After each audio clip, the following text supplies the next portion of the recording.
Okay, I'm gonna sort of follow up a video I did before where I showed you the major scale. So I was just showing you a particular pattern to be able to find a major scale. And now I'm going to show you how we can use that to try and work out chords for different songs, or to write your own chord progression for songs. So I'm going to use the power chord shape. This is something else that I've done a video for, where I've shown just a 2-note power chord shape, okay? A traditional power chord usually has 3 strings, but I'm just going to go with the 2-string version where you've got whichever note you want on the E string and then 2 frets higher, 1 string underneath. You've got your little finger playing a 2nd note, okay? So let's say that our major scale started there and went through these frets. What I want you to try and do is play the same thing, but moving through those notes with power chords. So we had on the E string fret 5 and then 7. So let's do the power chords on fret 5 and then fret 7, okay?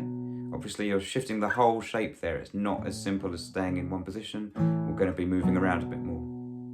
The next chords will be on the A string. Remember, we went 4, 5, 7 on the A string. So that's what we're going to do with our power chords. Okay, and finally we went to the D string for our major scale and we did fret 4, fret 6, fret 7. So we'll do that with our power chords. Okay, now with the major scale there are 8 notes. 1, 2, 3, 4, 5, 6, 7, 8. And the 8th one is the octave of the first one, the same pitch but an octave higher. So we've got these 8 chords. 1, 2, 3, 4, 5, 6, 7, 8. Okay, and the 8th is really the same as the first, so it's 7 different chords. Okay, now if we number those chords according to where they appear in the major scale, so chord 1 is here, chord 2, chord 3, chord 4, chord 5, chord 6, chord 7, and then back to chord 1 or chord 8. We can use those numbers to help us think about finding different chords. Now, a lot of Western music, a lot of pop music, uses a very specific set of those chords, and a lot of music doesn't use anything but those chords. So you won't find a kind of other weird fret in between that isn't in our scale. It's using the chords that come from that scale. So chord 1, and then maybe chord 4, 2, 3, 4, which is underneath, and then chord 5. Chords 1 and chords 5 come up a lot in rock and roll music and in blues music and in kind of traditional rock music as well.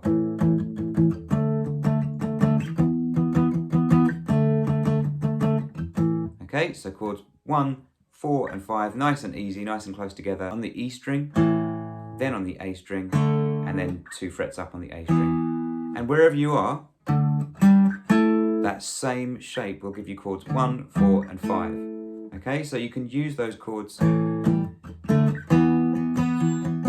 just to write a very simple chord progression. Or you might recognize those chords from other songs, and so that can help you to learn how to play those songs. Pop music doesn't just use 1, 4 and 5. You often have 6 chords, which would be on fret 4 of the D in our A major scale. 1, 2, 3, 4, 5, 6. So that's chord 6. And chord 3, and I guess chord 2. All come up in pop music. So the one that we're not using here is chord 7. That chord is not one we're going to really be using and doesn't come up too often in pop music. But we're going to focus on chord 1, 2, 3, 4, 5 and 6. Okay, and you can just hop between those and try and find a chord progression you like.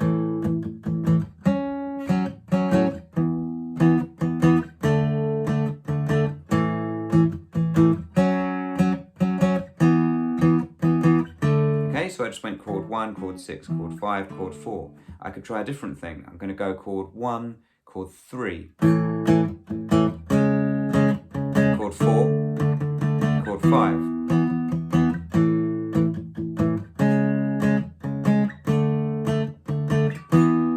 Okay?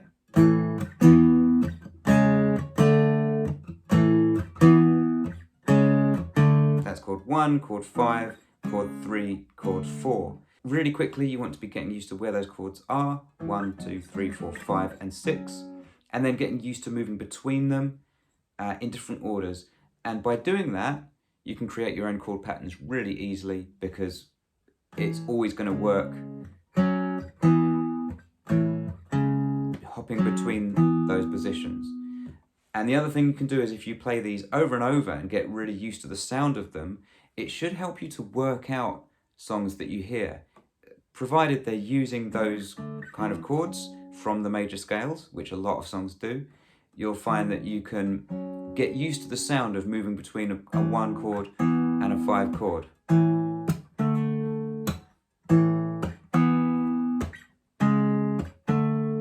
Okay, so it might take a lot of ear training to get used to the sound of those chords and what they sound like next to each other. But once you do get used to the sound of them being played next to each other, and then you hear a song which uses those kind of changes, you should be able to find that you can move between those shapes